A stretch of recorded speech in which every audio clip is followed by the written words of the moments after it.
தங்களுக்கு சொந்தமான நிலத்தினை அபகரித்தோர் மீது நடவடிக்கை எடுக்கப்படாததால் பாதிக்கப்பட்ட பெண் ஒருவர் தனது இரு குழந்தைகளோடு கிருஷ்ணகிரி மாவட்ட ஆட்சியர் அலுவலகம் முன்பாக தீக்குளிக்க முயன்ற சம்பவம் பெரும் பரபரப்பை ஏற்படுத்தி உள்ளது. கிருஷ்ணகிரி மாவட்டம் தேன்கனிக்கோட்டை அருகே உள்ள தேன்துர்க்கம் கிராமத்தைச் சேர்ந்தவர் மணிமேகலை. கணவரால் கைவிடப்பட்ட நிலையில் தனது மகள் மற்றும் மகனோடு வசித்து வரும் மணிமேகலைக்கு சொந்தமான 1/2 சென்ட் நிலத்தினை அதே கிராமத்தைச் சேர்ந்த மாரப்பா மற்றும் ராமச்சந்திரப்பா ஆகியோர் ஆக்கிரமிப்பு செய்துள்ளனர். இதனை தட்டி கேட்ட மணிமேகலைக்கும் தொடர்ந்து கொலை மிரட்டல் விடுத்துள்ளனர். இதுகுறித்து பலமுறை புகார் அளித்தும் காவல்துறையினர் இதுவரை எந்த ஒரு நடவடிக்கையும் எடுக்காததால் விரக்தியுற்ற மணிமேகலை தனது மகள் மற்றும் மகனோடு மாவட்ட ஆட்சியர் அலுவலகம் முன்பாக உடலில் மண்ணெண்ணெய் ஊற்றி தற்கொலைக்கு முயன்றுள்ளார்.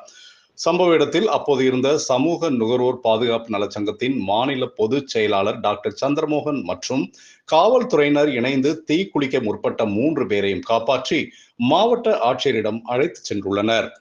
நில ஆக்கிரமிப்பால் பாதிக்கப்பட்ட மணிமேகலை குடும்பத்தாருக்கு உரிய நியாயம் கிடைத்திட வேண்டி அங்கு ஆட்சியரிடம் மனு அளிக்கப்பட்டது.